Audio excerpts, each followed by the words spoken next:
Okay, so welcome to this next video in the playlist on experimental techniques. In this video, what we're going to talk about is the extraction of proteins from cells. We're going to talk about protein extraction.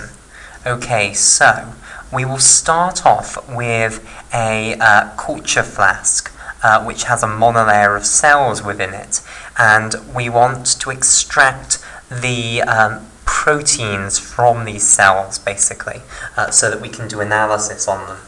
Right, okay, so let's start off with our culture flask. So basically, cells are often cultured in things called culture flasks. So I'll draw a picture of one of these here. Okay, and basically these are plastic flasks which have a special coating so that cells can stick to the outside, basically. So what happens is you get this monolayer of cells growing on the plastic inner surface of the flask, like so. Okay, and this is how we grow cells within a laboratory in one of these culture flasks, like so. So the first step is to get our monolayer of cells out of the culture flask. Okay, so this is the culture flask. So how do you break the cells off the culture flask? Well, basically what you do is you expose them to the enzyme trypsin. Okay, now usually the cells will be in this culture flask, okay, so I'll put a lid on it, and they'll be within some sort of growth medium. Okay, now the growth medium contains trypsin inhibitors, basically.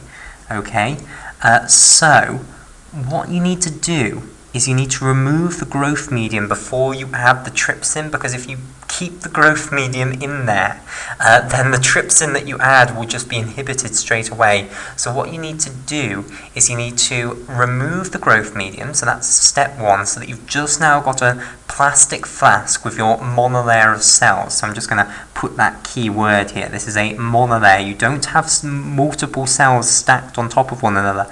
On each bit of plastic there is only one cell, because the cells, remember, are attached to the special surface that is on this culture flask. Okay, so they cannot grow where they're not attached to the plastic, basically, or this special surface. So they grow in a monolayer, basically. So we're going to remove the growth medium, and now what we're going to do is add the enzyme trypsin. And basically what's going to happen is trypsin is going to go in there and it's going to cut the adhesions, it's going to break the adhesions between the cells and the culture flask. Okay, so if we show what will happen now, here is the culture flask again. Okay, and we've now put our trypsin in, and I'll draw a little picture of trypsin. Trypsin is a protease enzyme. Okay, so it cuts proteins. It's used within the digestive system to break down proteins. So here we have trypsin, and we've sent trypsin in, basically, and what it's done is it's broken all of the cells which were attached to the edge of the culture flask off, so they're now in the middle. Now, you must not leave trypsin with your cells for too long, because trypsin will just digest the cells, basically. It will break down all the proteins. Remember, what are we trying to do? We're trying to extract the proteins from the cells so that we can do some analysis, maybe Western blot or something along those lines. We do not want all of the proteins broken down by this horrible enzyme. So we leave the trypsin in for a very, very short period of time, and then what we do is we chuck the growth medium back in. So we take the growth medium that we took out and we put it back in. And of course this contains the trypsin inhibitors so that the trypsin stops working, okay, so before it can digest the cells. So now what we have is our growth medium. So I might show the growth medium in this green colour here. We have our growth medium, which has now a bunch of suspended cells which are no longer attached to the side of the culture flask. Okay, right, so that's brilliant. We've now got our cells at least no longer attached to the side of the culture flask. What we will do is we'll empty the cells out of the culture flask into maybe a little test tube here. Okay, so we'll collect our cell culture here. Okay, so let's say it's here now. So we've got in this test tube loads of little cells, and they're in the growth medium. Okay, so here's the growth medium in green. Now what we're going to do is we're going to spin this for a little while. We're going to centrifuge it. Okay, so we'll put it in a machine here, which will spin it a little bit. It'll spin it around a little bit. So it will go in here, and this machine is known as a centrifuge. So we'll put it in here. This is called a centrifuge. It will spin it around for a little bit, and what will happen is all of the cells will fall to the bottom of the test tube and form a pellet at the bottom. So what will happen is, when we get this out, basically, what we'll have is a test tube which contains a pellet at the bottom which contains all our cells. So there are loads and loads of cells in this pellet at the bottom, and this is known as a cell pellet because it's made up of loads and loads of cells. And then above the cell pellet, we will have our growth medium. So basically this is just to separate the cells from the growth medium, basically. Now, what we will do is we'll take our cells out. So we'll take the cell pellet out and we'll put it maybe in a fresh test tube here. So we have our cell pellet now, and what we now want to do is, remember what we're trying to do, we're trying to extract the proteins from the cells. Okay, so we want the cells to break open, basically. It's not a good prognosis, I'm afraid, for our poor little cells. We want them to break open and release all of their cytoplasm out so that the proteins that are within them are released out. So basically we now want to lyse the cells in our cell pellet. Okay, now this is a process that needs to be done with care, because if you just homogenize the cells, so if you just crush them around, throw them around, break them into loads of pieces, and the fancy word for breaking something into loads and loads of pieces is homogenize, okay? No, this homogenize, yeah, it should be nice, like that, homogenize. Okay, so if you just homogenize the cells, there is a problem. Basically, if we draw a little picture of a cell, cells have special little vesicles within them called lysozymes. Okay, so let's say these are lysozymes. And these lysozymes contain a bunch of enzymes that are similar to trypsin, basically, which are proteases, okay, called lysozymes. So the enzymes which are within the lysozymes are called lysozymes. And these are designed to break down proteins. And you might think, well, why on earth does a cell have something so dangerous? Well, basically, these are the way that cells break down the proteins they no longer want. At least they're one of the ways cells break down proteins that they no longer want. They send them to the lysosome for destruction. Okay, so these are little destroying factories within the cell. Now the problem is, if you homogenize the cell, these things will be broken open and all of the lysozymes will go everywhere and they'll break down all of the proteins that have been released from the cell. And the proteins are what we want to study, so this is not good news. So you need to do this with some care. Okay, so you lyse the cells in what is known as a lysis buffer.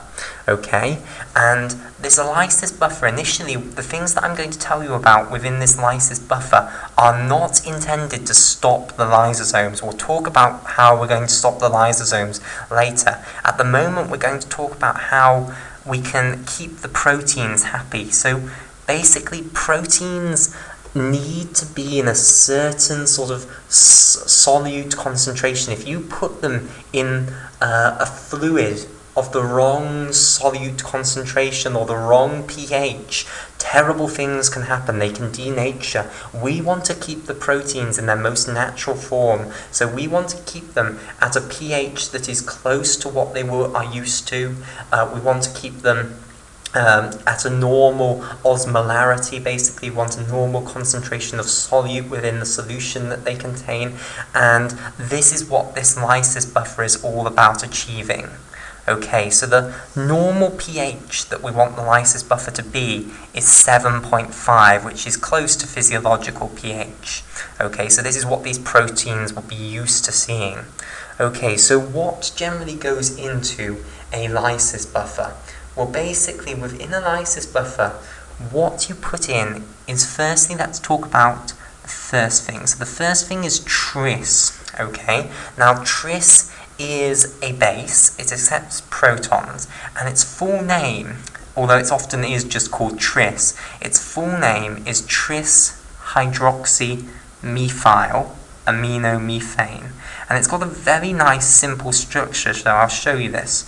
Tris-hydroxymethyl aminomethane, and then we can see quite clearly why it is a base, because it has an amino group.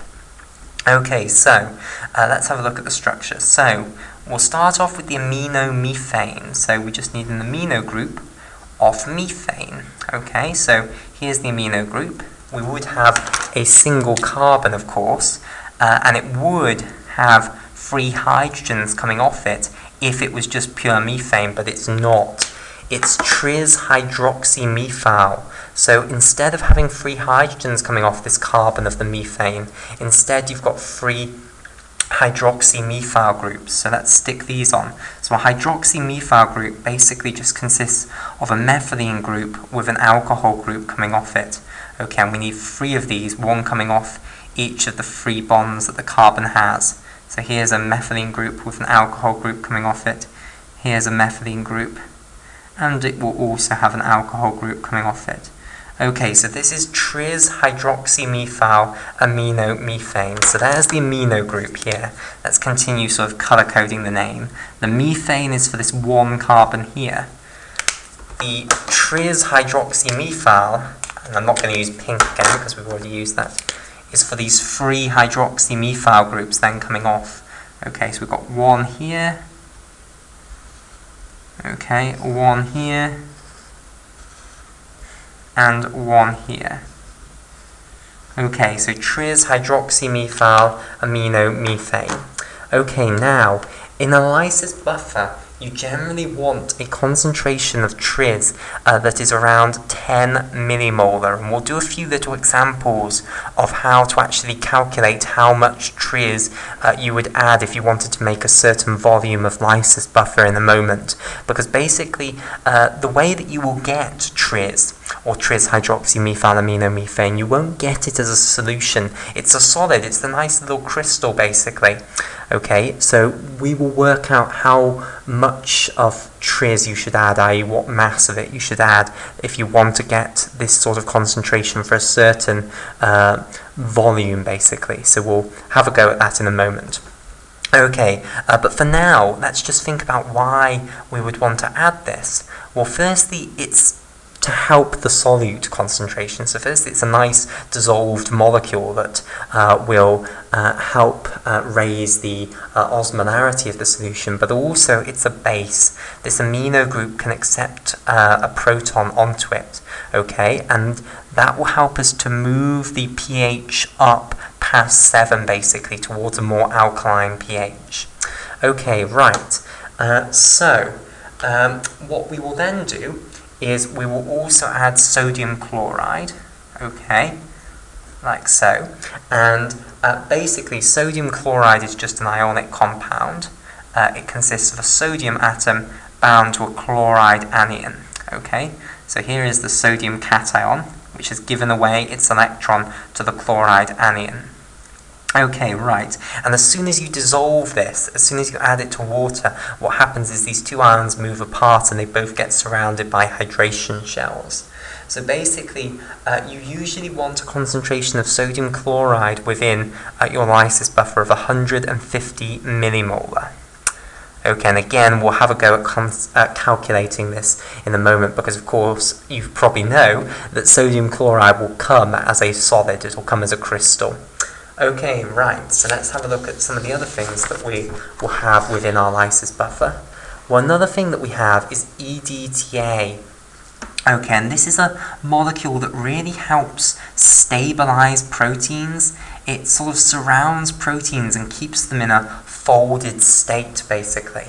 Okay, now, this molecule is called ethylene diamine tetraacetic acid. So Edta is short for ethylene, that's the E, diamine, that's the D, and then tetraacetic acid, that's the Ta. So the T is for tetra, and then the A is for acetic acid, and it is all one word. So ethylene diamine tetraacetic acid. Okay, so let's have a look at this structure. So we'll start off with the ethylene group. So an ethylene group is basically just two methylene groups bound together. Okay, so 2 carbons with 4 hydrogens coming off like so. Then this is the ethylene group then, so I'll do my thing where I colour in the portion of the structure which refers to each portion of the name. So this is ethylene here in purple.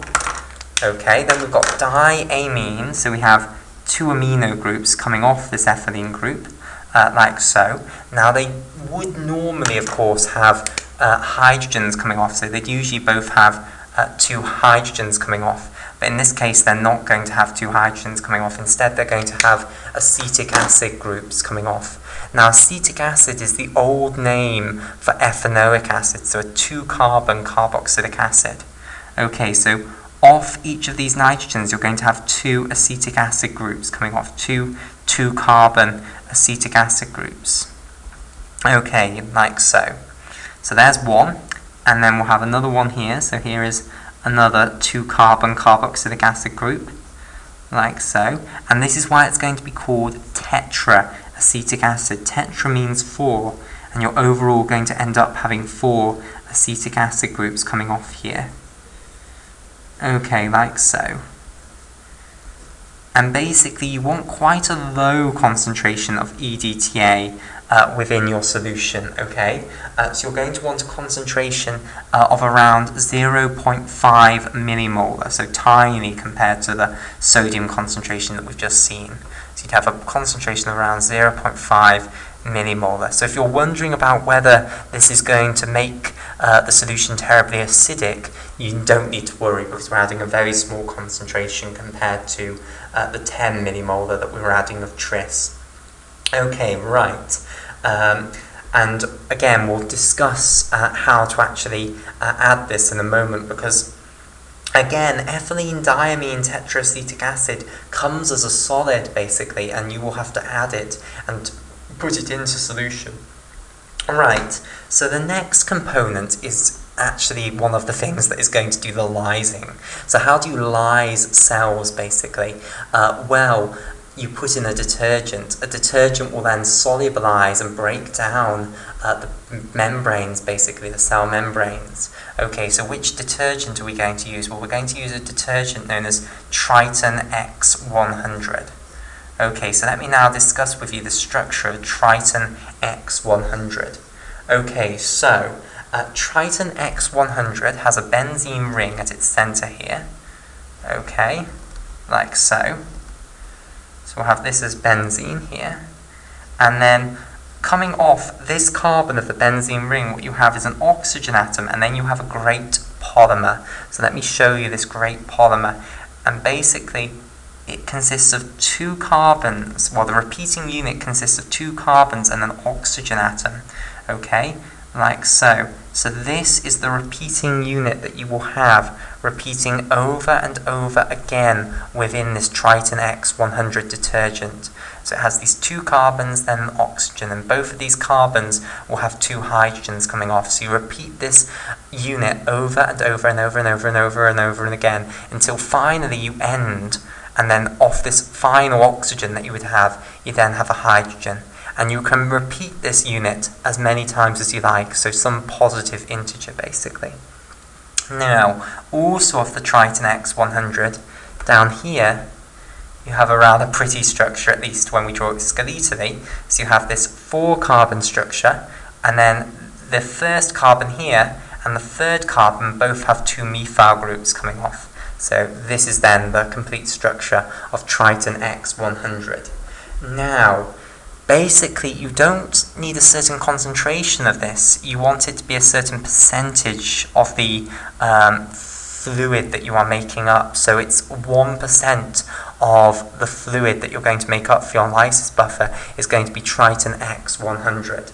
Okay, so Triton X100 is the only one of the 4 things that we've seen now which comes as a solution, basically. Okay, so what you'll do is, if you want to make, say, 100 milliliters of lysis buffer, then you will say, okay, I will add 1 milliliter of Triton X100 because my final volume is going to be 100 milliliters. Therefore, 1 milliliter of that needs to be the Triton X100. You will then go to the shelves, you will find Triton X100. It will be a fluid, quite a very viscous fluid. So you'll have to be careful when micropipetting it out, that you get it all, okay? Add 1 milliliter of that, that's your 1% of Triton X100.